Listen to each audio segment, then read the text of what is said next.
Beautiful. 3 minute 3:03. We got 13 people here. We would have 23, but I killed 10 bots. Stuckers. Welcome back, everybody.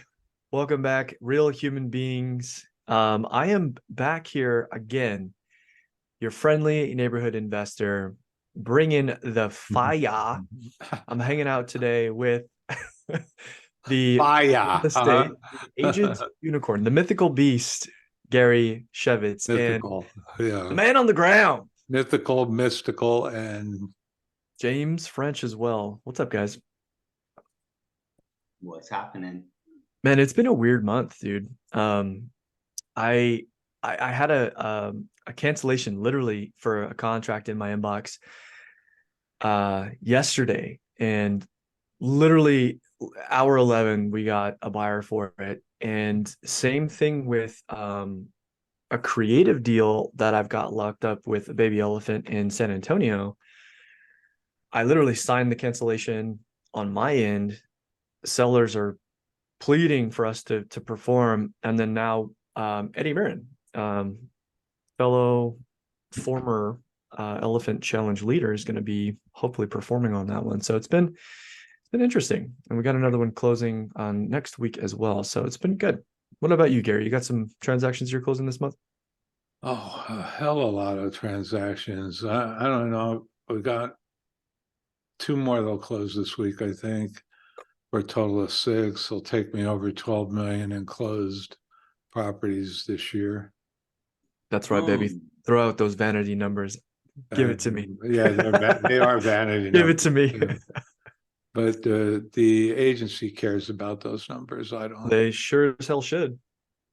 Love it. Wow. Yeah, I'm excited. And also I didn't mention this, but we should be closing on my new home, my actual new home, tomorrow. Oh, So, congratulations! You moving? Thank you guys. Thank you guys. I'm really excited about that. I'm gonna make kind of like a a better recording studio for myself. So yeah, I'm excited about it. It's gonna be a lot of fun. Well, you got Where you moving to? a lot of room in that house.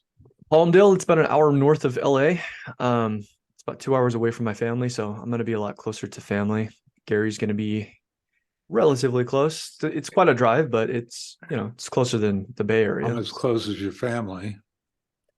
Yeah, exactly. So thank you guys. Thank you for all the congrats in the chat.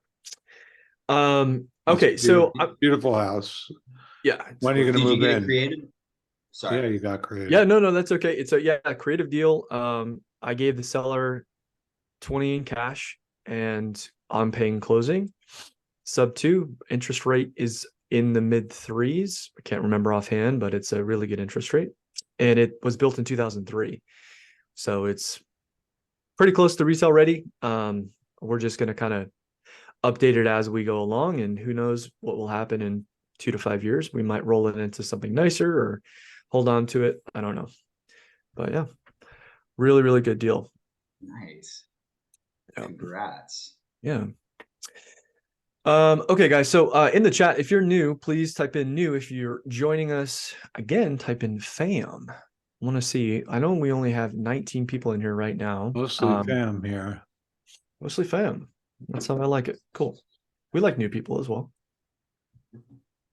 How are they going to hear about this? Right. I'm going to start blasting them on social media. No more elephant in the room. New fam, Dimitri. It's not your first time. Love it. Awesome. Okay, let's do this. Because I do have some stuff that I want to talk about today. Just some changes that we're going to be making in terms of outreach. But before we do, let's open it up to some questions. If you guys got any burning questions, usually it hijacks the entire meeting, but that's okay. I'm in the mood to answer questions today. Any questions that you guys got currently? We'll start with Kevin. What's up, dude? Returning fam. Yeah. Bam, man. I had a question going back on Monday's topic of underwriting. I can't remember if this was covered or not. But after you put all the numbers in and you see that maybe it's a deal, but then you have to borrow, say, the $30,000 to the seller or to pay out the equity, do you calculate that into your monthly fees? That's a And fantastic if so, question. how do you do that? That's a fantastic question. So yeah, and again, for those of you who are lost, are either on your phones, get off your phones, guys, hang out with us, pay attention. So Kevin's question is, what if you're using private money to close, which is very common, right? In fact, some of the equity partners that I deal with, they only use private money to close. So if you're not including that in your underwriting, then you're probably wasting everyone's time working with them specifically. But yeah, it's a very, very smart question. So let me pull out le whiteboard, as the French would say. The whiteboard. I didn't know. You guys probably don't know that I'm bilingual. Just kidding. I think le board blanc. Le board blanc. So yeah, that's a great question. There is room for this in the spreadsheet. By the way, you can create a new loan. But so first off, you have to ask yourself, like, what kind of loan are we getting? And generally speaking, when it comes to private money loans, let me get this thing out of the way. There we go. Private money loans really vary depending upon the lender. I've seen people give as low as 6%, which I think is crazy. But generally speaking, the way that I calculate, and this is pretty common, is 12% per annum, or AKA 1 point or 1% a month, right? So let's say, for example, let's say you're buying a house and it's the median value of the country, it's 400K. It's like retail ready. It was built in like 2021, right? When inflation was going up, they took out a loan at 3% and prices settled. They don't really have a lot of equity, right? And let's just say that you're going to give them whatever. Let's just say all in, you're at like 25K, right? This is for all the costs that this is your entry fee, right? Your entry fee. So what you want to, if we were to do that over 12 months per annum, 12% per annum, what you're actually looking at as a monthly payment is $250. So this goes into your monthly expense. And that's what you want to calculate for. Now you might be able to get lenders out at a lower percentage per annum, but I always underwrite at 12% because that's what you're going to see a lot of lenders giving you. Okay. It's kind of the But going like this rate is- right now. Okay, so it's like For a people you don't a safe know bet. that well, yeah. Friends and family might be a little cheaper. Sorry, Kevin, what were you saying? What Gary will was you give me, being weird. Gary? Just kidding. I was gonna say, Gary, what rate will you give me? I'm an So- investor, not a lender. Good question, bro.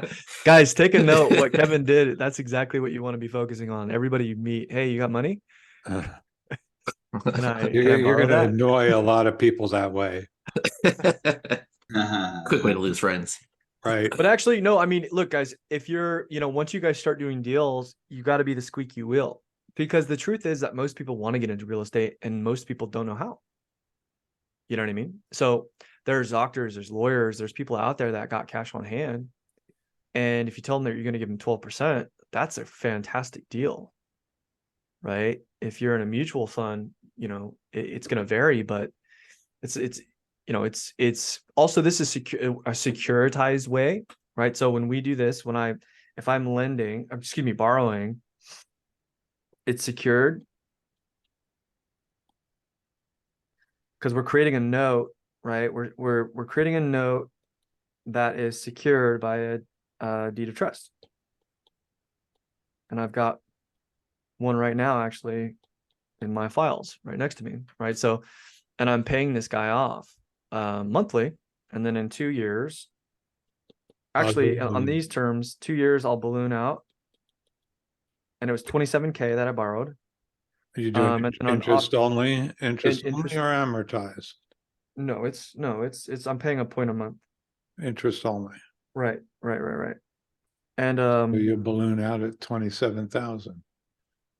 correct. And I also have an option at year 3, which I will not exercise, to actually go into 1 point. 1.5 per month, but I'm not going to do it. I'm just going to pay him out. Or what you can do what Pace does, which I might actually do as well, and I'll just roll this into something else. I'll just roll this into another lender. Get another lender to let me borrow that 27K and keep paying it. But that is a fantastic question. Very, very good question. You got one more if there's time for it. Well, we got plenty of time, dude. What's up? Cool. This is more for the broader audience. I work full time. Like, how does everyone else find the time to balance your other job and making phone calls? Like last week, had some downtime. I was able to make a lot of phone calls. This week, I'm got 2 so far because work's been kind of crazy. I was just kind of curious how other people are navigating those waters. Yeah, I mean, so for me, this was a grind. I mean, when I first started, I was working like easily 12-hour days. Like, I mean, I'm actually still working like 10 to 12-hour days, but I mean, I love doing it, right? I'm not on the phone all that time. Sometimes I'm communicating with my team. That's just me though. But like to answer that question, broadly speaking, number one, you've got to get very comfortable with the word sacrifice, right? Like, what is it that you really want? How bad do you want it? Like, all of our choices roll into our next day. So are we not getting enough sleep? Are we having that glass of wine? Are we going out with friends? Whatever that is, like, are we actually making the right choices that are in line with our goals? You have to ask yourself, what does a real investor look like? What does their day look like? Right? Like, look at Pace. The guy, I don't even think the guy sleeps, right? Like, he's always up to some shit and he's extremely successful, right? So you have to ask yourself, like, do you really want it? That's the first thing. The second thing is like optimizing your time, because you can be on the phone all day long, but when are people actually picking up their phones? And if you're not tracking connection rates, which we are in our business, like today on Wednesdays, we have our one-on-ones. We have a team meeting on Monday, a one-on-one session with all my people on Wednesday, and then Friday we have another team meeting. We're automatically pushing these metrics to Discord so we can see what people are doing inside of our business, right?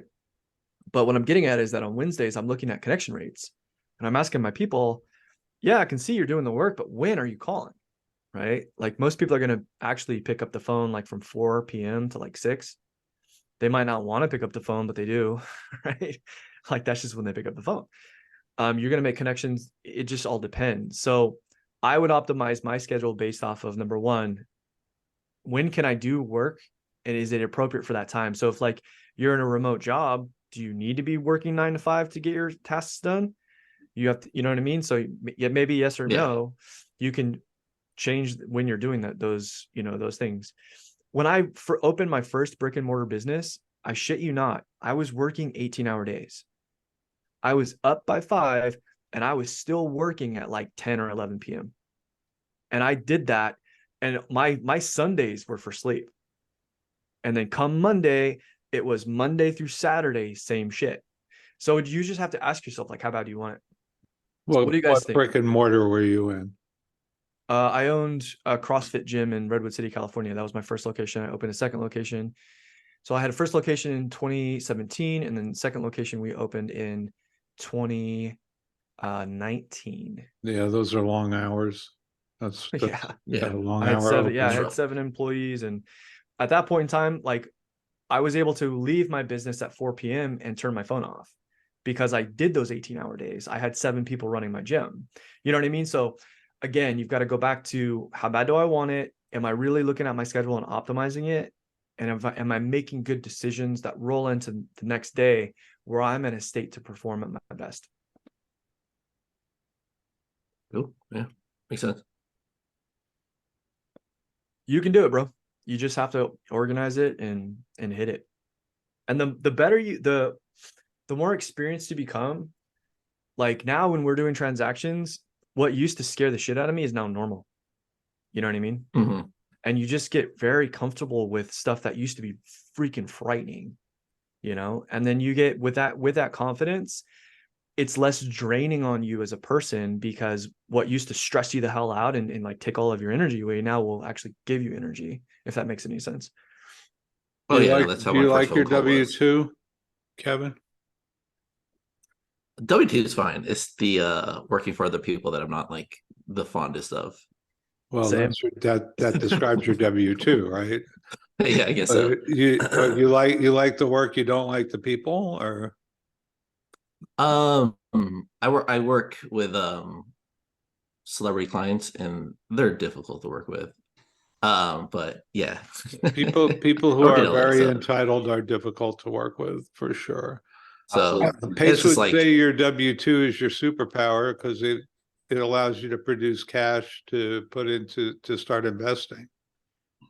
So, until you get momentum in the real estate investing, be happy that you have that source of revenue.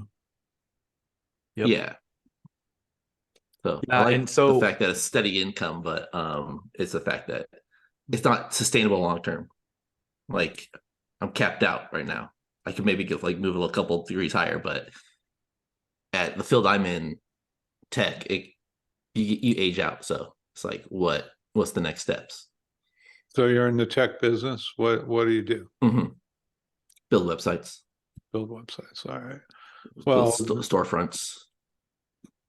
all right. Well, there's places to go from there. I did that in the Yeah. 90s. And by the time I was in the 2000s, I had a consulting business that I built to 2.5 million. So you don't have to work for yourself. You can take those skills and package them up and start your own business. So there are pathways to busting through that cap. If you find yourself your head hitting a glass ceiling, it's time to get a new ceiling. Mm-hmm. Find a taller ceiling. Seriously, because Bigger building. I'm a techie, and you know what? Those tech skills that I've had all my life have made a huge difference in my ability to start businesses and succeed in business. Because I could do things for half the price or less than other people. It would cost other people. Like one of my earliest wins in the 80s when I started my first successful business, which was a publishing business, is I got CPM machines to talk to my CompuGraphics system, my typesetting system, and instead of spending $25,000 per front end to have to enable a worker in that space, I was able to do it for $6. Nice. That gave me a hell of a cost advantage. And then I was able to figure out how to make it more efficient. Hell, I've done that recently with the real estate technology that's standard in California. I now teach other realtors how to use the technology. I say, forget everything you know about this. You need to approach this, and there's a new way of thinking about this technology. I can spend 1 hour with them, and I can 10x their productivity. So Nice. don't think you're limited. Don't believe that you're capped. Figure out what your superpowers are in that space and how to leverage them into more money, the money you want. why do you think I'm closing Yeah. so many deals? I've been hanging out with Gary. My Yeah. productivity goes through the roof just hanging out with Yeah, him. every time he hits that little pen there, that's another deal. Another deal right there. Like dollar signs. It's But like yeah, a man, magic I would also wand. say, Click, click, click, click, click. Kevin, like eventually I'm gonna create I'll have a creative team, but I would say either start your own team or join one. You know what I mean? Or keep coming here. And I mean, Mhm. every time you come here, you're learning and you're gonna get better at what you're doing. So you can quit your W-2. I've seen people do it. Well, don't do That's it. cool. Make sure that you know what you're doing. Well, when you not do yet. that, Right. No, it's got to be smart. But 'Cause I've seen again, people Let me do just send that, this and email real quick. I to quit my my boss. W-2, and then 2 months later, why did I do this? Well, Oh, believe me, and a I lot of got too many bills to people, do that. yeah, and a lot of people don't realize that, if you worked the W-2 your whole life and you've never started a business and you never went out on your own, just because you go out on your own doesn't mean you get the luxury of like, I'm gonna sleep in, take it casual. Oh Like yeah. those 12, 18-hour days, like that you work for somebody else at a W-2, if that's what you have to do. When you start your own business, like that's exactly what you're gonna be doing. And you're gonna be working 12, 18 hours 7 days a week nonstop. Like it's going to be even worse. Like it's not an easy. That ramp up's tough, right? And Mhm. once you get it to a certain level, You know, it's good. Hey, look, somebody came to me who's another substitute student and said, you know, I've been looking at this property, I kind of like it. And he's looking at a small boutique hotel property, 14, 15 rooms. And I said to him, you know, I've been in that business. I know that business. You don't want this property. And he's like, why? It looks, you know, because you start romancing the property, and what you don't realize is that with a small operation like that, you don't have enough scale to have a sustainable workforce. So what's going to happen is you're going to end up cleaning a lot of toilets and changing a lot of sheets. Because, you know, it takes scale to have, if you don't have at least 5 or 6 people doing that job, it's good, and you only have one, and that one person calls, so I'm not coming to work today, or I'm sick for the next week, or who's doing the work, right? So it takes a while to get to a scale that is more self-sustaining. It's like when Patrick opened his first gym, the first 100 members didn't make that thing sustainable. What was the critical mass in the gym business? 500, 1,000? Honestly, I don't remember exactly what critical mass was, but I know once we hit like 70, we were maxed out in under a year. Oh, wow. Yeah. I was the only one in the area running Facebook ads. Oh, Was that an all personal training? We did a hybrid, so we would do we're going way off topic here, but Yeah, well, no, it's not off topic because we're talking about business and we're talking about business. well, we dynamics. maximized our revenue because what we did was we onboarded people into the gym doing one-on-ones, and then we would have them do group class and supplement with one-on-ones. So we did both personal training and group class, and it was basically the culture. And because of that, we made way more money than you would typically make in a normal gym. So because we were in a very expensive city, that's how I structured things, and it worked pretty well for quite some time. So 2 things you need to succeed in business. Number 1, you need to be able to sell. Yep. If you can't sell, you're not going to succeed. So if you can't, you better have somebody who can, and you better be a hell of a visionary, creating unbelievable things that people just can't do without. Number 1. Number 2, you need a go-to-market strategy. A lot of people come up with great ideas, great products, whatever. But if you haven't got a value proposition and that appeals to people with a way to reach those buyers, you're not going to succeed. Those are 2 key elements that I've seen. You know, a lot of people spend a lot of time building pro formas on businesses. If we do this, this is what's going to happen. It's going to look beautiful. And the other thing you need to know, and it's not the skill, but it's all the plans you lay out for a business. The minute you start that business, everything starts to change. It's never the way you thought it was going to be. But so all I'm saying to you, Kevin, is that if you can figure out a way to use your current skills to grow beyond the ceiling that you're sitting under right now, then do it. Yep. That's just as wonderful as real estate, being a success in real estate investing. And I don't think we're off topic at all, because, you know, talking about the dynamics of a business and starting a business is something that, you know, we focus in Sub 2 as well. It's what, if you go to the mastermind, Pace's mastermind, that's half of the contents of all about that. How do you look at this as a business? How do you build that? They call it the conveyor belt, you know, but essentially, what are your business processes? How does value move through your business? So anything we talk about it in terms of business is 100% on topic. And we just broke a record, guys. I just checked with the Guinness World Record book. We just broke a record for the longest answer to a question. Well, they could be worse. We could bring Pace in, because Pace has mastered the two, Yeah. the Actually, 2 I think hour, the Pace 2 hour probably version of holds the record for sure.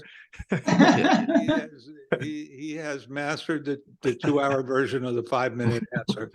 Absolutely. So did we Well, I'll answer yield your back my question, time. Kevin? We could. Yep. Let's get to it. Like my Imran. next 5 questions were answered, so we're good. Oh, your next 5. We did good All right, guys. anticipating. Thank you. Well, thank you, Kevin. If you have Good any questions, more, just bro. let us know. Imran, Yes. Hello, Patrick. Hello, Gary. how Hi. are you, man? Good, good. How are you guys? Fantastic. What's up? So, Patrick, I did send you. I actually filled out the form where we could bring some fund to lend to you. Yep. But I never got any response. So I don't have your phone number or contact information. So I was like, okay, I'm gonna talk to you right here. Yeah, generally speaking, that's in terms of borrowing, what I'm offering is 12% secured loans against Yeah. the properties that I'm purchasing. Yeah. So that's generally what I'm looking for. It does depend on the situation. I might bring that down to 10% depending upon the numbers. I have not sent anything out to the lenders who've opted in. I think I actually have 4 in the database from Baby Elephants. I'll send you some information. Once we get ramped up with more properties, I'll definitely reach out. Yeah. So because I have some money to invest and to invest right now, so just cash sitting there. Let's put that cash to work, man. Yeah, exactly. That's why I've been waiting. I submitted that form like 3 weeks ago. I'm like, I'm not hearing from you. Yeah, I had the San Antonio deal that I thought I was going to take on with some equity partners, which would require some lending. However, they backed out. So I'm still looking, but I do have some stuff in the pipeline that I can definitely work with you on. Okay, sounds good. If Gary has something, I'll be interested. If you're going to twist my arm to borrow your money. Well, Imran, I do flips, and I'll take down your information. I do flips, but Imran, if it's okay with you, can I forward your information to Gary? Yeah, sure. He's got his email on. Yeah. Oh, you're gonna get a lot of emails later, bro. Yeah, I mean, I've been trying to put some money to work for it's been a couple of years, and I could not find any deal to put it to work. Here's what I would say for those listening. Like, I don't know if you've worked with investors, but here's a few pieces of advice that I would give you. Always, always, always wire through escrow. Don't ever wire money anywhere else.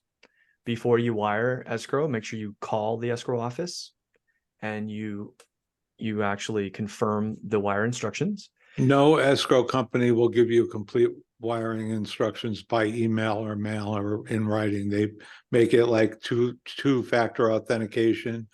They'll give you some of the information, but you have to call to get the account number. Here's the bank, the routing number, call to get the account number. There's so much wire fraud going on.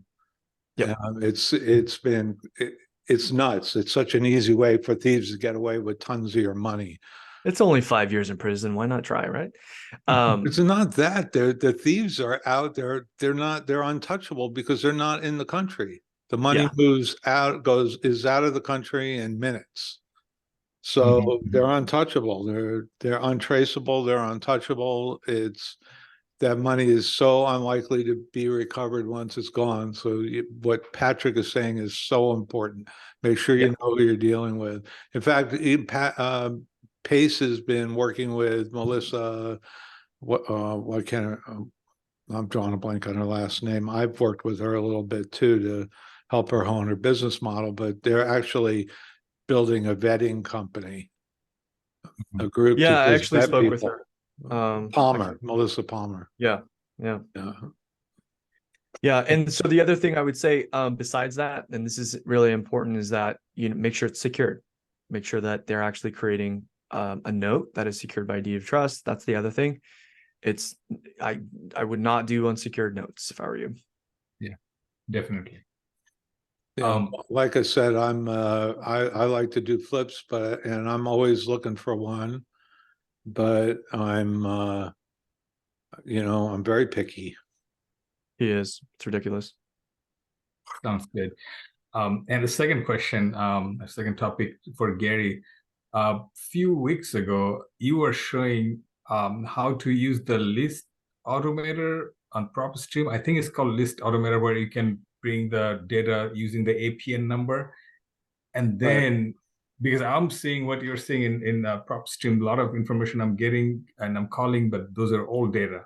Those are not valid anymore. So I want to do something as what you showed, but I can't find that video. Do you have on top of your head, like, can tell me where I can go get that video, or can you show that? Look, this is, if you guys don't mind, I mean, yeah, you can, but while he's doing that, I'll just tell you right now, Imran, you don't really need that. You can go to Redfin right now and you can pull up listings that are over 60 days on Redfin. You could download that CVS file and download the template from PropStream. And then you can actually take those addresses and just put them directly into PropStream. What I discovered is you actually don't need APNs. you can use addresses. It's a lot more difficult. If you get the right APN format, it's easier. If you're in my How is it more properties, difficult just putting property addresses in there? But I wanted to do it all together. because PropStream, if you don't have the right abbreviations, it bombs. Like if you have boulevards. Oh, yeah, spelled you're out, right. You're correct. Yeah, you're right. It's very touchy. So you have to go through that list and make sure that it doesn't say West 23rd Street, that it doesn't say South Union Avenue. Avenue isn't spelled out or isn't abbreviated wrong, or the right abbreviation for trail and circle, and then you have to know that if it's a Spanish name, then it is spelled out, like Avenida, which is the Spanish for avenue, needs to be spelled out. It can't be abbreviated. So if you import list, that Yeah. won't be there unless you have import, and it'll say just choose a file and you point it at a CSV or XLS and you can download the template. First thing I do is download the template. I add my APNs. I put the state. I always use the same, do one county at a time. And it's very easy to import. It's super easy. I see. So the key But is you to got to have a source for those APNs. source, So one yeah. of those sources is the MLS. So partner with an agent in your market who'll export them for you. Actually, so I do have a partner in my area in Maryland. And so he's sending me the 100 days old listing and expired listing, but I cannot get it in CSV file. And I asked him, is there a way to put it into Excel? And he said, unfortunately not. Well, there's always a way if you're getting it. How are you getting it? What format?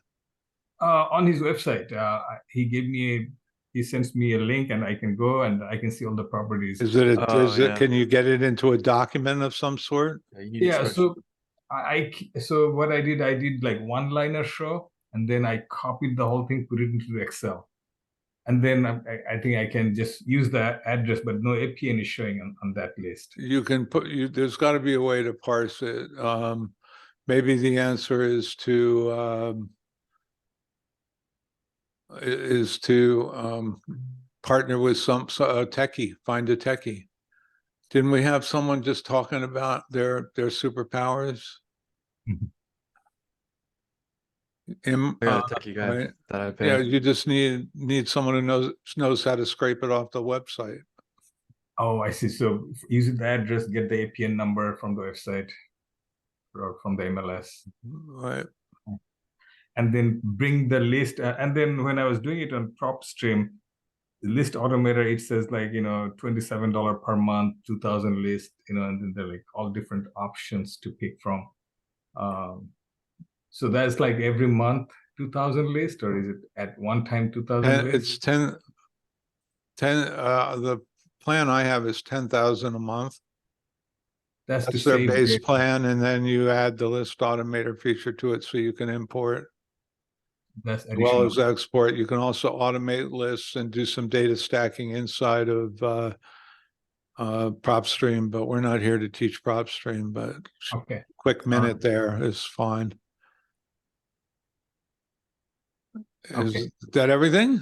Yeah, thank you so much. Imran, don't overthink things, man. Get on the phone. That's my advice. Your vibe gives me like, we're kindred spirits. I could tell because like I like to overcomplicate things before I take action. Just get on the phone, dude. And look, if the agent that you're working with can't, for whatever reason, can't pull a spreadsheet, because I've seen that before, that's fine. find another agent that can. You need a spreadsheet. Mhm. No, I've been making calls. I have talked to a few people, and some potential deal did not pan out. But I was trying to use Where are you looking? Are you looking in Maryland? Maryland. Yeah. Go to Redfin, Uh-huh. filter your criteria, go to list. There's pictures in list format. Go to list format, scroll down, download. That's a CSV. Pull that into Google Docs. Copy and paste all that information into the PropStream template that you can download from PropStream. Import that in and start getting on the phones. All right. Okay. I literally did all of that last night in like 10 minutes. So get it from Redfin. Okay. Okay. Yes, So I sir. don't. Okay, Nat. that sounds good. I know Yeah, Nat's got wait a for question. Nat to start his video here. Watch, he's got a There we question go. about a lead that he submitted. Nat, what's up? Hi Gary, hi Patrick, Hey, What's up, Nat. hi everybody. I have one question. I just submitted a lead to you, Patrick, like a few days ago, but I What did I just realized that the seller said that the house, the owner is the mom owns the house, but the seller is the son of the mom, but the seller died. So right now the agent would like to sell it. I mean, the seller would like, how to say, yeah, they want to sell the house. So they kind of urgent, but the thing is they have very high equity, like $200,000, something like that. And so that means that lead is not good for sub 2, right? Well, it's no Just longer for- a sub 2, it's a hybrid. Yeah, hybrid. And I made a mistake. I just told the agent that okay, we can pay out the equity, things like that, but I forgot about the equity. It was too high. So but I submitted lead, so probably that lead would not work, right? I just had to Well, make sure. it's I'm gonna have to, how do I say it, salvage the conversation if I were to have it and tell them I can pay you this amount of the equity and then we could put the rest of it into a second silent. Or chances are it's not going to cash flow if you put the equity into a second position that you're paying monthly. Mhm. I mean, I don't even have to look at the interest rate to tell you that's probably not going to cash flow unless it's like an Airbnb area or something like that. So if they were open to something like that and they were desperate, generally what you're going to see is there's a financial stress tie to all the closed opportunities that are creative. There's some type of financial stress, generally speaking. So like you can start to read between the lines, right? If you see somebody and there's a lot of equity, or maybe you see a lot of linked properties and it's free and clear, chances of them giving you seller finance pretty low, right? So it all just depends. But when you tell somebody that you're going to pay out their equity and it's that high, they're expecting you to pay that equity out. Yeah. So probably, but I'm not. It's up to you to follow. I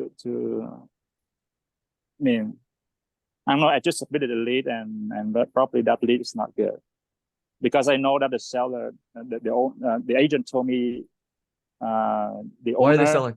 Why are they selling? They don't need the house. That's it. They don't need the house. Well, So that's they don't want need to. They don't want to deal with it, so they want to sell. They inherited it.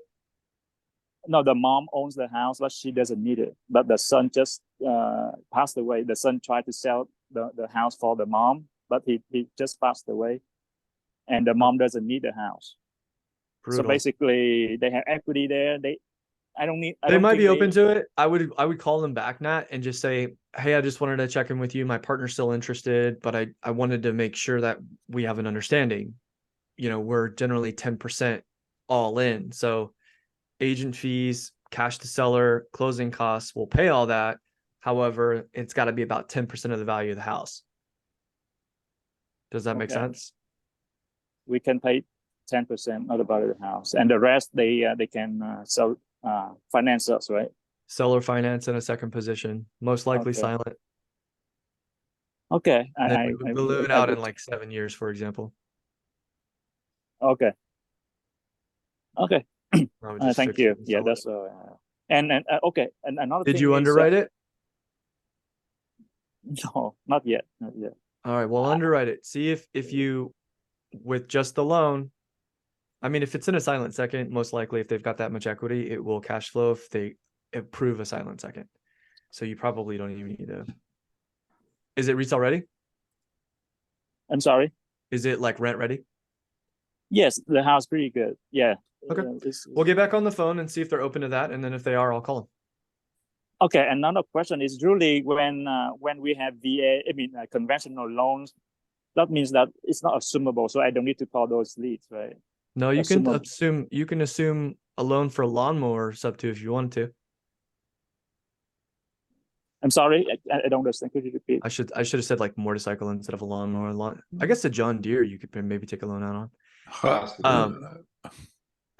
Terrible. My bad. I'm Nat, making you can Gary- sub to any loan, You know, we're- basically. You can Oh, sub okay. to any loan. Most loans are not assumable. The ones that happen to be assumable are FHA and the FHA, VA, and USDA. Government-backed loans are generally assumable. Not all of them. Some of them have restrictions, but the ones that are most likely to be assumable are FHA, USDA, and VA. Does everybody know what USDA is? Those It's are beef. generally for agricultural, for farms and such. The USDA makes loans just like VA and FHA. Okay. So those are the most commonly assumable. Most conventional loans are not assumable, but we can take one sub 2 as long as everybody's eyes wide open, understands the risks involved and the potential upsides and downsides to it. Okay. Should you Okay. clarify the difference between taking one over and assuming it? Well, there's two types of assumption. The sub 2 is non-qualified. We're not going to the bank and asking their permission. Will you accept me as a substitute borrower? Sub 2 is to hell with it. We're taking it and then let's see if they catch us. And remember, this is not illegal. It is most likely a violation of a contractual provision. There's a clause in the loan says that this loan, the bank may accelerate the loan on sale of the property. So that just means that you may have to defend that. And there are ways of working your way through defending a due on sale.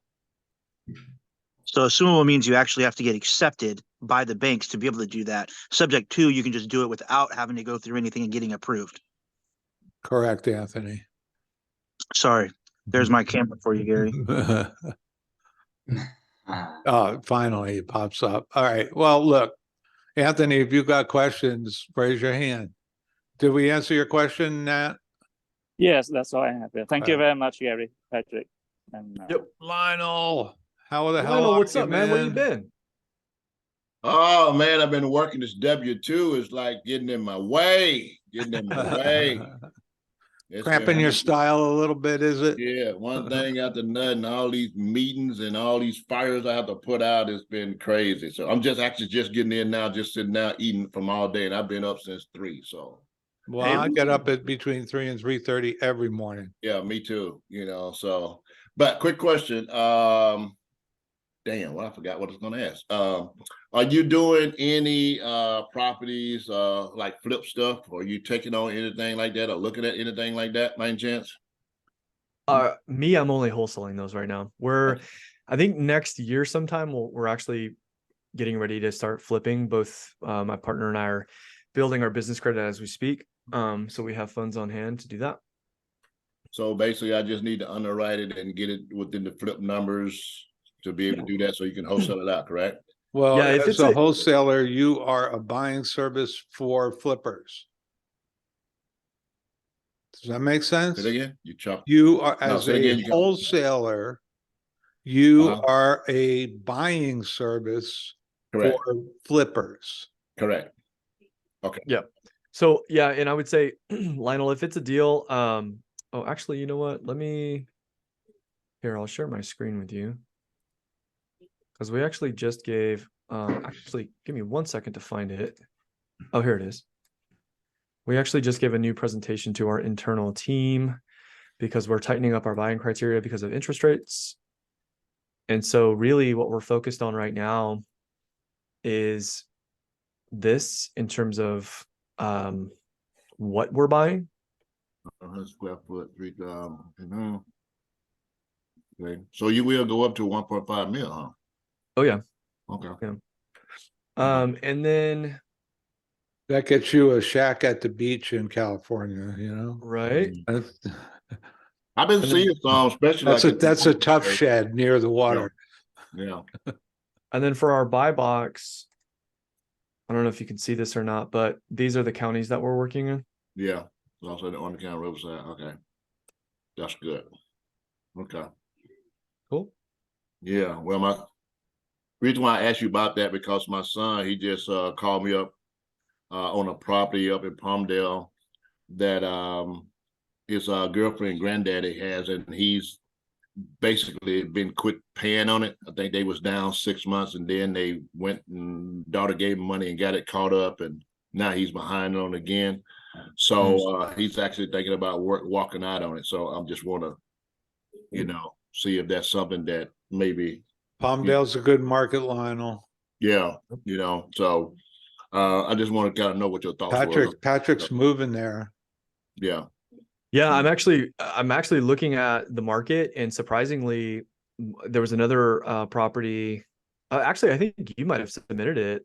I think you did. Virginia Hernandez, right? That was you. Yeah, she just went up under contract today. I think I talked. Yeah, I've been following up on that lead, just so you know. I've been working that lead. And we have really good rapport. Yep. And I mean, the reason I bring it up is that surprisingly, with these interest rates, they got an offer. Yeah, I was surprised because she told me, she said, I wanted a family. We found the family, but let's see what happens. You know, if that don't happen, I'll call you back and let you know. I said, okay. Yeah. So we'll see. I don't know. Apparently they're pre-qualified, but we'll see. The interest rates are 8%. They're asking 509. I doubt they make that much. I know. Yeah. I like her as an agent. She got the right attitude about the whole thing. You know, she didn't give me no flack about it or whatever. She just open. She just don't know. So she's polite and professional. She's just not very sure about it. Yeah. So yeah, we've been slowly working on her. I think if this one falls through, I'm pretty confident I can close on it. Yeah. Well, one good thing I like about it and everything, she saved my phone number because every time I call, she called me by my name. So yeah, that's a good thing. She didn't just go out and just block me out. You know, that's a true agent. That's how agents should act. Yeah. So and I'll bring Gary in too. I think it'll help just having Gary as an agent. Explain it the way he explains it. You know what I mean? So yeah, if it falls through, you're definitely going to get paid on that one. Now let me ask you about this other property. So how much reno does it need? This one here, it's actually in pretty good shape. You know, this is the one with the solar panels and the water. That's the one that's good. They're in foreclosure. Yeah, that one there's where the husband, they going through the divorce, and the husband already left the wife and the mother-in-law there, and the wife is waiting for a family member to come from Japan or somewhere like that to get the mother because she can't take the mother with her moving back to LA.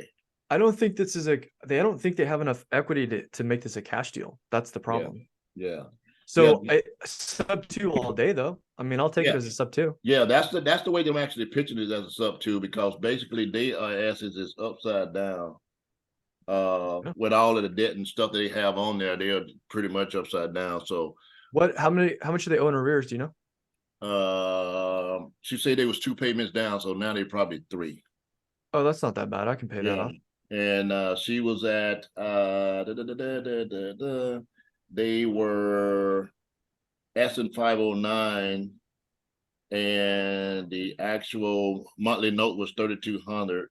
The actual loan balance is 465,500 at a 3.11 convention. Okay, well, tell them I can give them a little bit of cash, but not a lot. Yeah, and tell them the longer this drags on, the less interested I become because of the arrears. Yeah, that's exactly what I told her. Exactly what I told her. So she's what kind of loan is it? It's a conventional loan. Yeah, so we can't do anything we can't partial claim the amount, so that has to be paid off. Yeah. So yeah, we'll see what happens with it. She told me she'll keep me in the loop. Also use it, tell them like, look, this guy, he's my partner. He literally just bought a house down the street. Yeah. He will perform. We're not just talking. Yeah. And it's amazing to me because I used to live in that area, in the Lancaster Palmdale area. all of the agents that have the house listed are from down below. There's no agents in town have the They're from house LA. listed. And I Right. got 3 friends up there that's rivers. I'm calling them like, what the hell are you guys doing? Like I'm Maybe I talking should to get my people in license. Pico Rivera, Thousand Oaks, North Ridge, and different places that have houses listed up there, and it's like crazy. So, and they don't know the market. So, but yeah, that's kind of crazy. One other thing too, are you touching any mobile homes by any chance? You know, I wasn't really considering it, but I was looking at some mobile homes just the other day in my area that I'm at, Yeah, and I was looking at the rents, and I was like, "Holy crap!" yeah, they up there. If they're attached to land, I would say yes. If they're not, if they don't come with the land, don't do it. Don't get involved. Yeah, yeah, Because you got something, you got a higher authority that's going to tell you who can live there and who can't. That's going to be the park owner, yeah, whoever manages that park. But when they come with the land, then they're worth considering because they're just like any other real estate. yeah. If they have a VIN number, no. If they have an APN number, yes. Yeah. Okay? Yeah, the reason why I asked that, cause like up in Lancaster, they have most of those are in parks, so the parks own the land. So, and the units are sitting there, but a lot of the units is being foreclosed on and people kind of walking from them. But, just with taking over the note and the high interest rates that they have on, I mean, as far as rentals and stuff like that or whatever, it seemed like it could be a good deal. Cause I actually bought one years ago and I still have it. But I got it dirt cheap though. So, but I mean, it could rent out for $2,000 or $2,200 real easy. So this is one of those situations where it's not attached to land; it's just kind of like rent by space type thing. Yeah, it's in the park. It's in the park and everything. And I've been had mine since 95, 97, and I only pay $500 a month for the space. But your tenants, they have to be approved by the park. And you never know what you're getting. Your tenants definitely have to be approved by the park because that's basically they'll be paying the extra space rent, basically what it comes down to. Right. So you're not in control of your property in those situations. Okay. And all you own is a vehicle. Correct. And if you get kicked out of that space, then you got to haul that thing off somewhere. Yeah, Lionel, I would say, I mean, I think I'm going to take Gary's advice here because I'm not an expert, but I would be interested if it was attached to land because of the cash flow. Right. But I think right now what I'm mostly interested in is flexibility. Right. Like the houses that I'm buying, like I can sell in 5 years if I wanted to, and I know they'll sell. Right. So, but yeah, I mean, if you did find something like that attached to the land, I think I would definitely take a look at it. But if I were you, I'd really focus. If it was me, I would really focus on like single family homes. Oh, I am. I just, certain stuff just kind of come my way and people know and they let me know or I see something or whatever, that type of deal. So it was just a thought. Right. I don't want to just kind of like walk away and just turn my back on something that maybe it's something that you probably like or want to pick up. 100%. Yeah, I get it. So, all right. And I also think like thank you, Lionel. Wait a minute. Wait a minute. My last thing or whatever is that my Excel spreadsheet, my chart deal is messed up. And what it's doing when I put in my entry, my loan information, my interest and principal and interest, it's not calculating it over there on the side over there. It's putting everything as one big. So make another copy. I did that already, and it's still doing the same thing. Well, then you're doing something wrong because that spreadsheet works. It's been tested 1 million times, and yeah, no, but he broke it. Lionel, I'll send you another one, dude.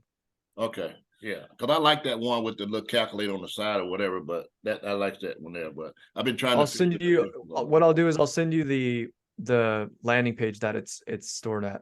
Okay, good deal. All right, thanks, guys. You should send them the original link to the original because yours will be out of date. I don't know where that is, Gary. I've only given it to you a million times. The next question. All right, let's get to Daniel here. What's up, dude? You go ahead and unmute, Daniel. Okay, cool. Thanks. So I'm a baby elephant and I need some support and there's some properties that's nearby. I would like to see if I could have somebody help me underwrite into a contract with the owner. One of them is a homeowner. It's in Central Florida, and it's move-in ready. He wants 329, but we could probably lower it down. And it's a for sale by owner. He owns it outright. But he doesn't want to do sub 2. So I don't know. But if he Who owns does it not wanna do outright, sub there's two? nothing to sub to. You said he owns it outright, right, Dan? Yes, that's And correct. so it would be seller financing. Right. So, but he doesn't want to do seller financing. He just wants cash. Okay. So what's your So, question? so my question is, what, maybe I'm not giving him the right language to say, listen, we'll give you your price, but we do seller financing. So can we do a 3-way conversation with him and see if, maybe I'm not saying it right, or maybe I'm, What does he maybe- need the money for? Why is he selling? He's selling because he wants to downgrade his portfolio. He had 4 houses. He wants to downgrade because he's getting older, and he does this one. He just wants to decrease his portfolio. Man, that's not really a reason. Like, Tired you gotta keep landlord? digging. Tired landlord? Tired landlord. Yeah, Yeah, he just fed you a line of bullshit. You got to keep digging on that. That's not really a reason. I want to downgrade my portfolio. Come on, that's not motivation.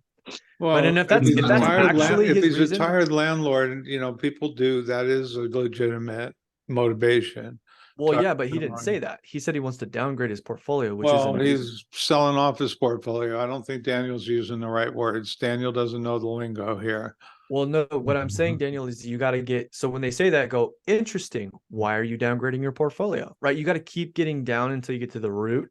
Okay. But then the reason that I'm asking these questions, like you're asking me, how do I convince this guy to want to do seller finance?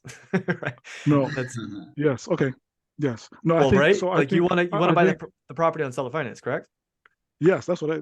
Okay, great. That's what I want to do. Or if it's possible to wholesale it, because I don't know if it's worth. It is a good area. It is a nice house, but I don't even know if it's worth like 329. I don't even know. So He wants 329. yeah, he wants 329. Wholesaling is for not nice houses. Okay. If it's a nice house, then it's not likely a wholesale target. And Okay. I could tell you right now, for sale by owner, generally speaking, and this is my experience, they want way more generally than it's actually worth. Right. You know why? Because they're like, I don't need an agent. I'm going to do this myself. Right. Because the agent told me what it was worth, Right. what it's actually worth, and I don't want to work with that person. I Right. don't believe him. I think I can Right. get more. Okay. Right. That's how for sale by owners work. Now, And you know the great thing about for sale by owners, they're great to practice on. So learn 100%. when you're calling for sale by owners, just learn how to have conversations, make friends, build Okay. rapport, get answers, find out what's Okay. going on there. Okay. Okay. But Patrick's Daniel- 100% right that they're generally not motivated sellers. yeah. Ah. And so here's what I would say, Daniel, you got to get better at digging into the motivation, because when they tell you these things, I look at it as ammo. And when I'm speaking to a seller, I will type or write what they're telling me, their exact words, because then I'll use those exact words in the conversation against them to Right. say, well, earlier you said you're just tired of being a landlord and you Right. really want as much equity as possible. That's why you're not using an agent and you're doing for Right. sale by owner. If you Right. do seller finance, what I could do is give you more equity over time, and Yeah. you'll have security regardless of where the market is in 7 years when I balloon you out, that we will agree on that price. How does that sound, John? Right. So okay. So I'm not getting enough. So I'm not getting enough data to talk his language to be Yeah. on his side. Okay. Got And it. what's There's a that reason- technique? What's that technique called, Patrick? What do you mean? When Finding you the bunnies? when you're Putting the money. giving back their words to them, Recreation. and it's called Mirroring. mirroring. Oh, mirroring. Okay. You're married, yeah. Mirroring. Yeah. And so, yeah, you're using his exact phrases too. I'll use exact phrases when they say stuff like, dirtbag tenants. Well, I know earlier you said you don't like dirtbag tenants. Neither do I. Yuck. Right. And then you use that phrasing to get in, and you're now on his side, because one thing that you'll see, seller finance, like one of the benefits to it is you can give people more equity. Right. Because you're really paying them over time. Right. So that's what you want to focus on. You want to figure out what's most important to this guy. Is Right. it his price? Is it his monthly payments? Like, what is it? And then you want to focus on that and his pain to get more information. Okay. And to continue the conversation. Remember, you're not trying to get a yes, you're trying to get, yeah, I'll pick up your calls. Yeah, I'll answer your text messages. That's what you're trying to get out of the conversation. Okay. Okay. And doing seller financing with somebody who has an investment property, you know, it's another great way for them to like shield Yeah. themselves from paying so much in taxes as well too. 100%. Yeah, there's lots of ways to pitch this. So, Yep. but you need to spend some time honing your conversational skills with sellers. This is a great opportunity, especially FSBOs. For sales by owners, they're not usually the most motivated and they're not usually realistic with their prices. The only thing we know about them for sure is they don't like giving a realtor a commission. Right. They don't like paying. Right. They don't like paying. We know that right out the 100%. 100%. Cool. And then I recently got privy a couple of weeks ago, and there's a property in Brooklyn that looks interesting. As a matter of fact, my sister told me about it, and I saw it showed up on privy with comps. And so, who do I talk to help me write a contract if the person is interested? It's basically when I spoke to the broker, it's a property in Brooklyn where they were the investor was building out. Then they ran out of cash to finish the property. One is completed. The other two is not completed. Brooklyn, New York, Brooklyn. Yeah, Brooklyn, New York, Brooklyn. All right, Brooklyn. look. Yeah. All right. So, what makes you think you're ready to take on somebody's failed project? No, that's why I don't want to take it over. You want to wholesale it? Yeah, either wholesale it or figure out if How long if is it on market? It just got on market 2 weeks ago. Okay, it would have sold by now. I just saw it yesterday, but I'll check again. No. I didn't check If today. I'm telling you right now, trust me, I do this for a living. It would have sold in 7 to 10 days if it was a deal. That's what you're saying. So because it's still there, it's not a deal. Got it. Correct. Okay. If it's on market and it's a deal, it will fly off the MLS in anywhere from 7 to 10 days if it's a Okay. fix and flip opportunity. So here's Yeah. what I will tell you from my experience as well, and this is what Gary's alluding to. If it's if an investor owns it, 9.9 times out of 10, run. Okay. Something's wrong with the property. You don't want to deal with it. Got it.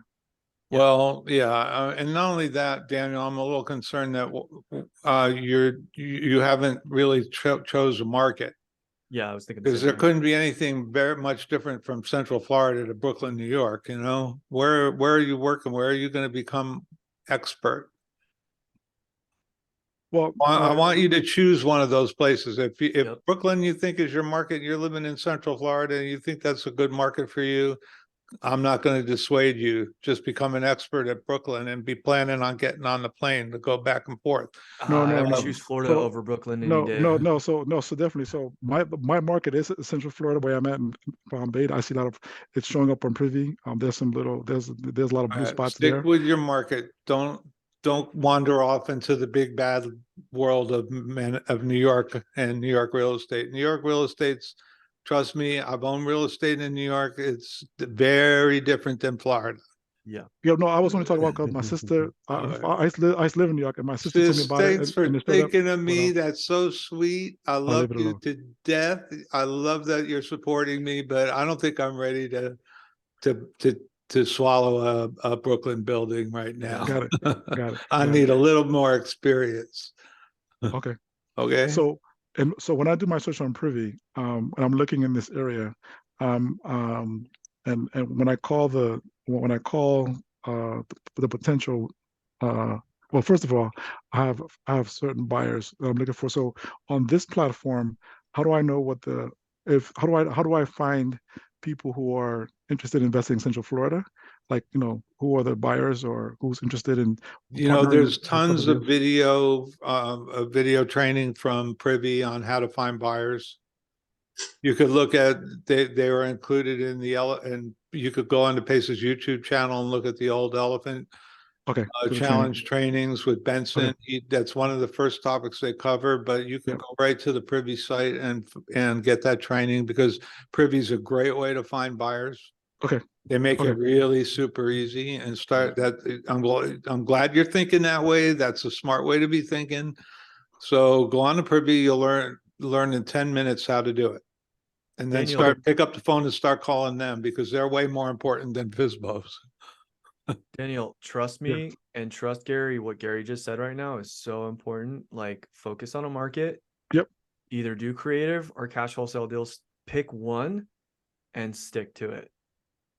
Okay. Until you start closing at least one transaction a month, then you can start chasing other shiny objects. In fact, I wouldn't even do it at that point. I would make sure that you're doing multiple transactions every month until you start focusing on other things.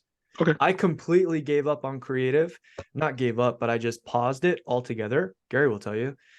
And I just focused on wholesale deals. And then now that things are moving for me in that business, now I'm buying properties. Okay. All right. All Thanks for right. hanging out with us, bro. Thank you Okay, guys. great. Thanks, Daniel. Dimitri, Hey, you figured it guys. out. what you got going on Hi, today, guys. sir? So I've been joining your calls for probably a few weeks, maybe a little more. I joined the previous Elephant challenge rather, but I joined it like a few weeks into it. So I was kind of like trying to figure out what's going on and missed the beginning. Then I joined this challenge, which went a bit challenging with all the app being shut down and now the whole Elephant challenge being shut down. Yeah, finally got the- we on Monday, we were talking about the elephant that wasn't in the room. You know? Yeah, no, I was there. Right. I heard all that. Yep, thank All you. right. So I finally, I think last call on Monday, I got the information that, or maybe the week before, that Patrick was sharing like how to start, where to start, all those links. Went through some of that stuff. I signed up on the website, and I found a couple of lists that you guys post there, like to call. But I'm a little lost. I mean, this is the list that everyone's using. So are we all calling the same people and then going to be bugging them, or how does that work? Or was that just something not what I should be using? Trust me, it's not just you that's gonna bug them. Well, Right Every now, list as- you as- do. we're in this meeting right now. I can tell you right now, all of those agents are getting phone calls. Right now, while we're in this meeting, all of those agents on that list are getting called. from other Every list folks. you No, call. Not just from Right, people in here, from right, everywhere. from other people. Yeah, no, Yeah. I hear you. So that's okay to just go down the list and then call everyone. Is it the idea is just to practice, or to really try and bring something in, or both? Yes. Yes, that's a yes. Well, do you want the Yes deal? or yes question. Welcome to the Shark Tank. Okay. You want to be in real estate, you gotta be a shark. And you know what? If you can find your own leads, go for it. Yeah. Don't call the list that 500 people have already had their hands on. So you're And- just driving those homeowners crazy. James, how do you It do doesn't yeah, go ahead, James. Yeah, sorry. I was gonna say, even if you do pull your own list, you can come up with a list, you can stack it, you do all kinds of stuff to create the list that you want, and you can start calling those people. Guaranteed, those people are still being called by tons of other people because Oh yeah, your no, software- right. I understand that. I just wasn't sure, if the whole bunch from this group would be calling and then basically pitching the same thing. So wasn't sure. Yeah, if it that was doesn't the matter. idea. I mean, look, you gotta follow, even like on leads that you're gonna end up closing. An average follow-up is like 8 to 13 times, so that's the name of the game. And like, when people talk about competition and they're like, oh, well, I really want to like get into a target or a list that doesn't have competition. Number one, there is no such thing, right? Number two, I don't care. Like, I've closed deals, and I'm not patting myself on the back here, but I've closed deals where I know other people are going after it, but I just do it my own way, and I come at it at a different angle. And yeah, I mean, all you got to do is be consistent. You're going to get better. You're going to find a way in, and you'll close a deal. Okay. Just need to get on the phone and start calling, I guess, and submit some deals. So are you guys still gonna continue doing those action takers, or is that gonna also end up in a week or two? Thursday, action- actually tomorrow, I'm going to be doing that at 12 p.m. So if you've Yeah. submitted a deal, or if that's an invitation only meeting, right? If they've Right. submitted a deal or if they've recorded a call, they will receive an email with a link. Well, I haven't done any of those. But aside from that, at 12 p.m. that's Pacific time, or Yeah, sorry, Pacific Standard Time.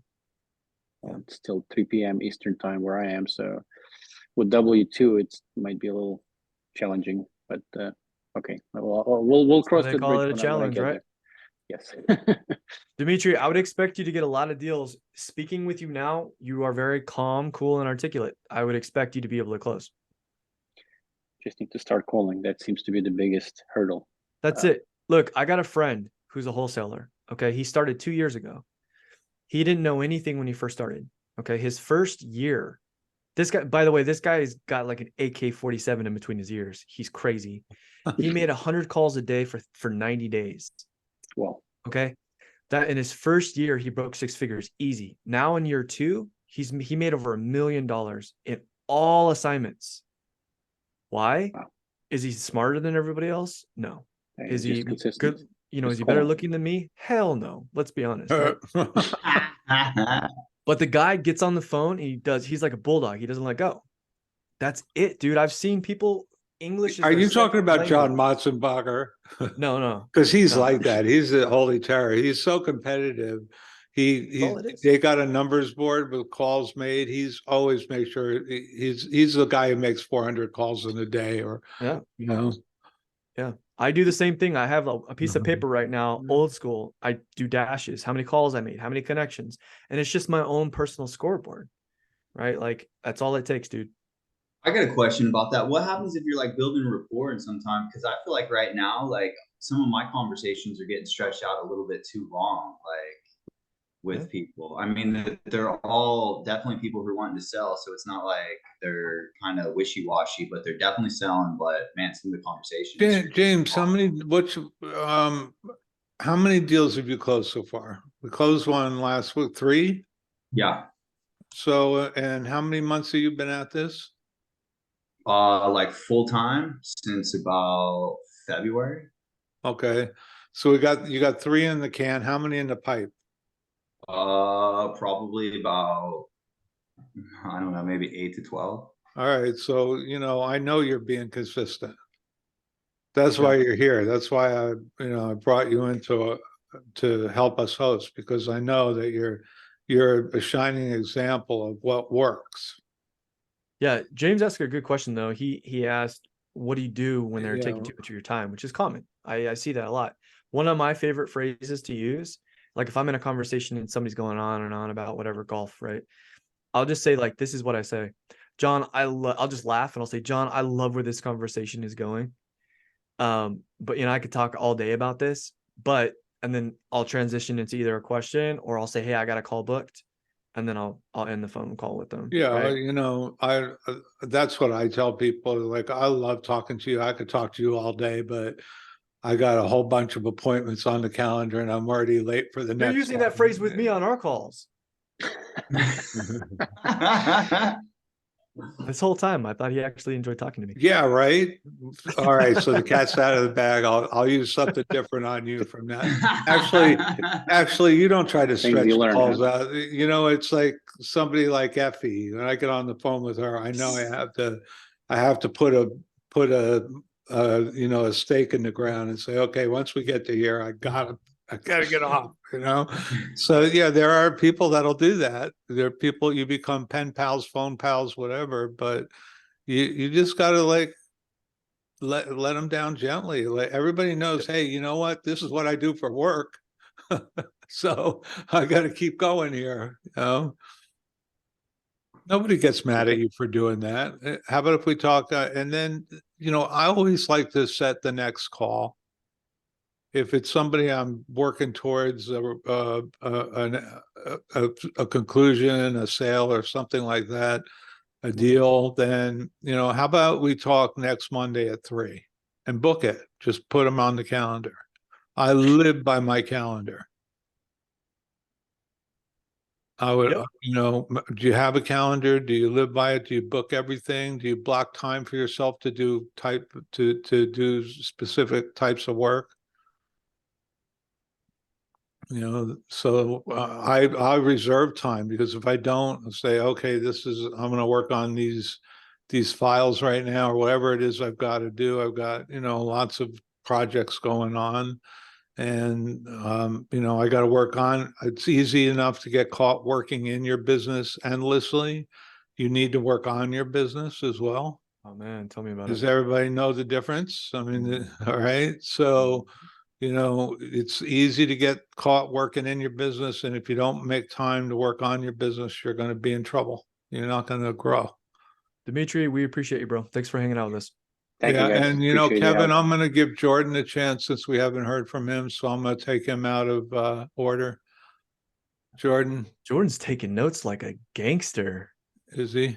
He's You're yeah. taking What's up, notes dude? about us, man, or hello, you're on the spotlight, man. Are you writing a poem? Or are you actually taking notes? Yeah, he's poetry, definitely a poetry guy, I can tell. How you guys doing? Everything What's up, good? man? Fantastic, man. How are you? I'm doing great. Yeah, sorry I joined late. We just had a game today, so I kind of hopped on right after our game, broke down and then ran down, hopped on the call, and I wanted to hop on because I had a question that I wanted to ask you guys. So I was using the list that you guys provided, and just to double check, those same lists, like if we get kind of like a good lead with that, we use that that submission link that you have to kind of put all the information in and submit it to you. Yep. Or was there kind of another way that you wanted us to go about doing that? Nope, that's how you do it. I'll post it for you right now. I'm actually redoing the form, and I should be done with it Okay. like in the next hour. Okay, yeah, because I was doing calls earlier today and I actually got in contact with 2 agents that were hits. So I wanted to make sure that I submitted those to the right form. That's what I was actually writing down, just kind of jotting some extra. Let me stuff ask down you a for- question, Jordan. Were these calls, were they base hits or were they doubles? That's a joke because you're wearing a baseball jersey. Are any home runs in there? I'd say one was pretty close to a home run. I mean, they were both open to subject to financing. Really? I put a bunch of like in the lead notes. I don't know if I wrote too much. I mean, I really don't care. I just want the person reading it to understand, like if they were there. And I put, kind of the motivations of the seller, why they were selling, and what the agent was kind of discussing with me. The biggest thing that I got for them was that they're both, open and like they don't have a problem doing it. The biggest thing for them is that they wanted to see a deal in writing. So I put all that information in the lead notes when I submitted it. And I also put, a good time to reach back out to them for a phone call from, whoever handles those leads. And I also put their phone number. Stanford, Florida, and St. Petersburg, Florida. Yeah, one was Sanford and St. Petersburg. Yeah. Love it. One of them, the sellers are actually they're moving out of the country, so the property's vacant. And I think it's been on I think that one was. Did I write it down? I think that one of them was 35 days, and the other one was 61 days. I think that one was the 61 days. And then the other property was a short sale, so the sellers had negative equity in the house, so they're kind of, just kind of looking to get rid of it. So they said they were both open. They're like, yeah, like I explained, subject to them, kind of explain and use the script, and then some of the rebuttal cards they asked me, and I did my best ability to like reinforce and kind of make them feel more comfortable saying, partner is liquid, for lots of cash, also has a bunch of doors using this kind of method, is never defaulted. So there's, one of the agents was like, oh, well, how would my seller be, safe in this if you guys decided to skip town? I was like, well, like I said, we have lots of properties acquired through this method. Also, we've never defaulted, blah, blah, blah, blah, blah. And, at the end of both phone calls, they were really open and mainly said that they want to see a deal in writing to present to the seller, and then that they also wanted to find out more information. I was like, okay, yep, I'll send this over to my partner and he should be in contact with you soon. So, dude, I am thoroughly impressed. You actually used the cards that I gave you. You used that information. You made a phone call and you were ready for the rebuttals. yeah, It worked. I mean, it was fun. You know, I really enjoyed talking to people. So, you know, and one of the agents and like all, you know, Pace talks about a lot of it in his videos that like agents don't know about this, or, you know, not that they don't know about it, they just really don't care to learn about it. And like, you know, I've been kind of watching his videos and learning and teaching myself this stuff for the past few months. And, you know, I just was really comfortable and, you know, nothing too crazy, kind of just to talk to them and explain to the best of my knowledge and ability about, you know, what everything is and kind of make them feel comfortable in the deal as well. Guys, give Jordan some love in the chat. That's freaking incredible. Good That job, alone Jordan. has made this meeting worth it, dude. I love hearing that, dude. Good for you. So get on those lead submissions, Patrick. I will. Don't disappoint this young man here. I saw him come in. I was like, whoa, this guy's doing work. Who is this guy? No, yeah, and like I said, sorry for Jordan late. Had my hands tied. And That's all right. We didn't notice until you mentioned it, you know, so yeah, good we're job, not clocking people in. There's no time clock here, you know, we're not. So good work, Jordan. I'm proud of you. no bro. need Good to job. apologize, buddy, for taking action. Action takers welcome anytime you can get here, you know. Super If badass. you're too busy because you're on the phone with a seller, that's okay. That's way okay. All right. Yeah, Taking yeah. care of life. Kevin, did you want to come back? Did you I give think he up? dropped out. No, he's still on Is the he? meeting. Kevin, where you at, dude? Or maybe he Oh, there he dropped. Raise your hand, dude. There he is. There he is.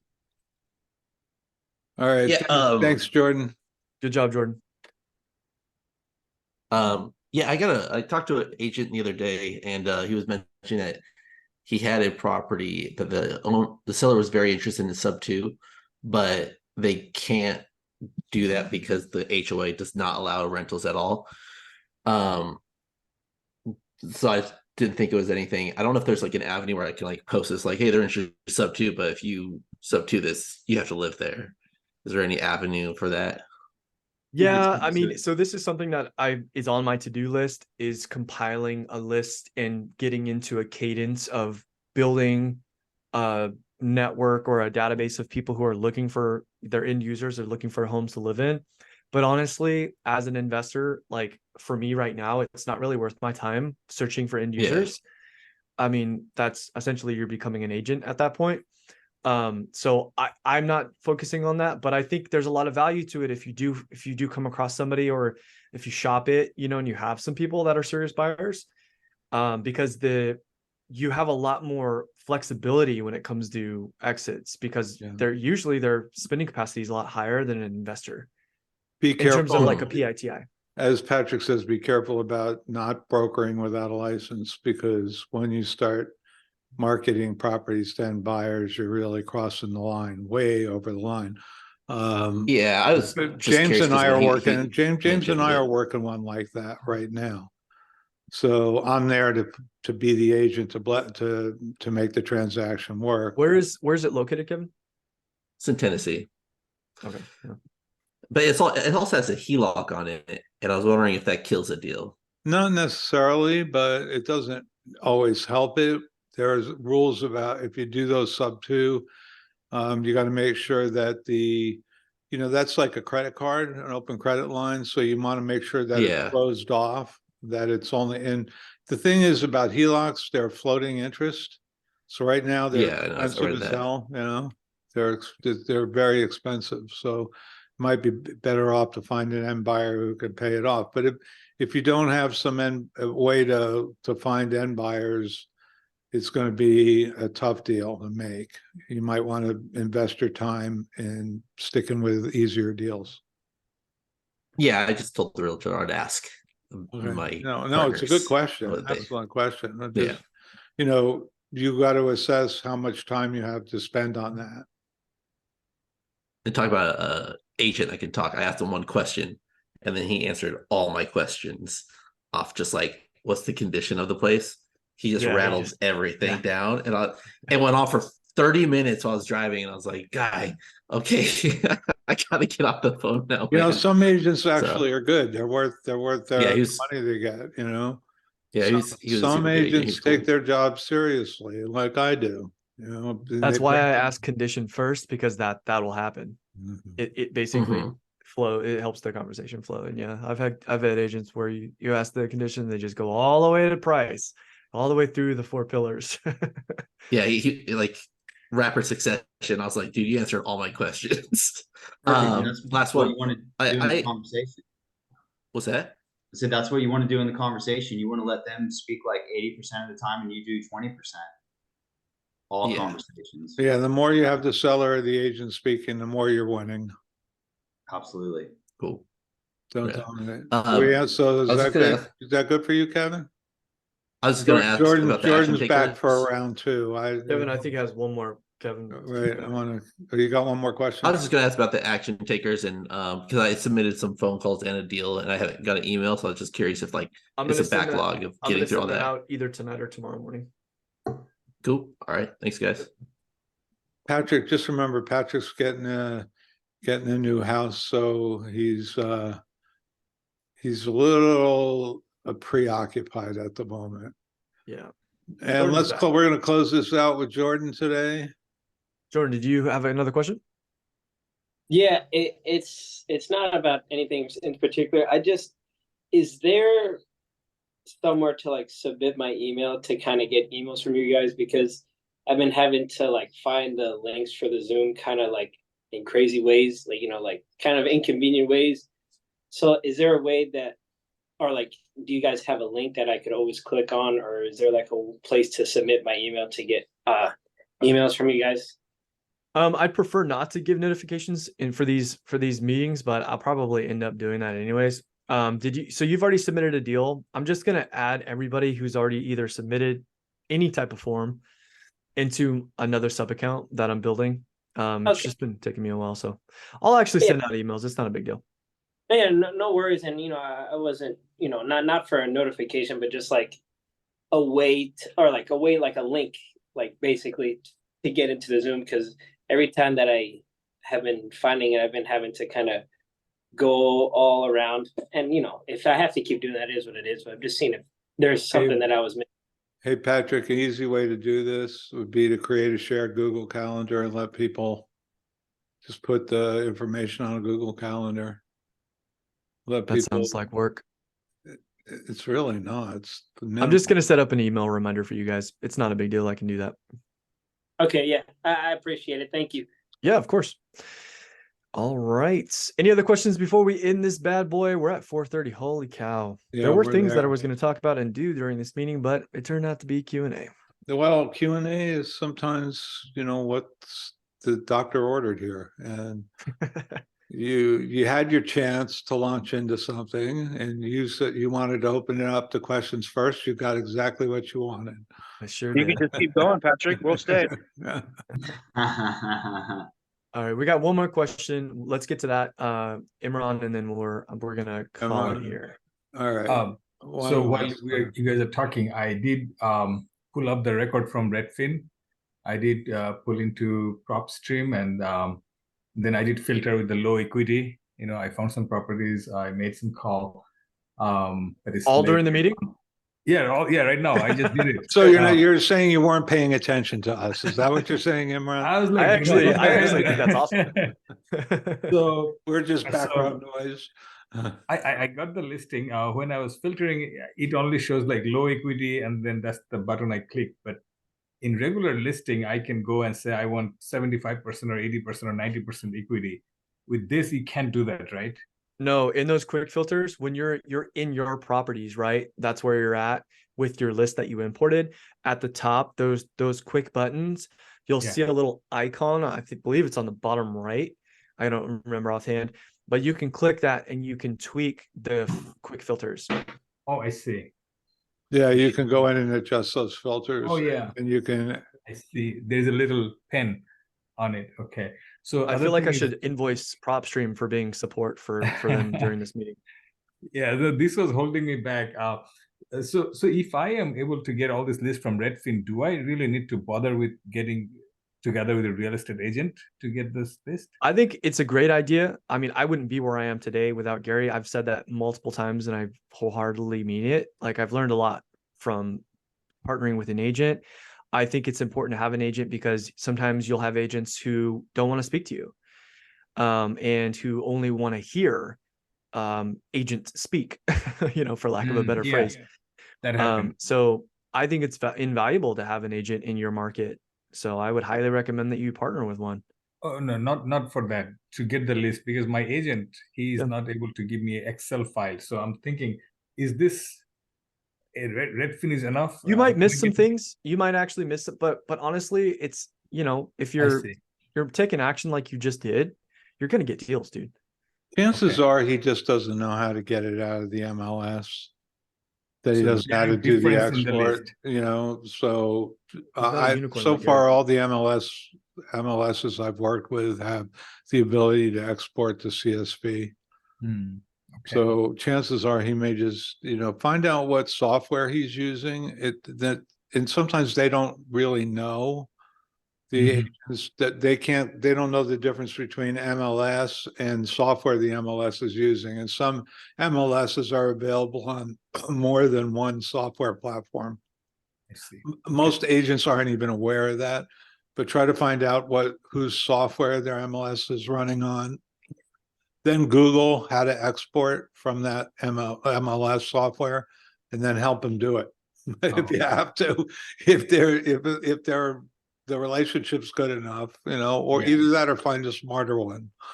Sure. So the bottom line is the MLS data is more comprehensive than the Redfin.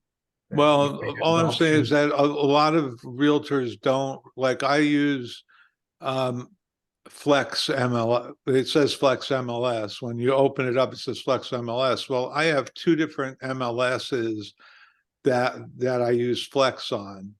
But the one I don't have, I could be using it for one is CRMLS, which is the actual MLS, but it's in when I open it, it says Flex. Here, let me show you. So really quickly. So if I go in here to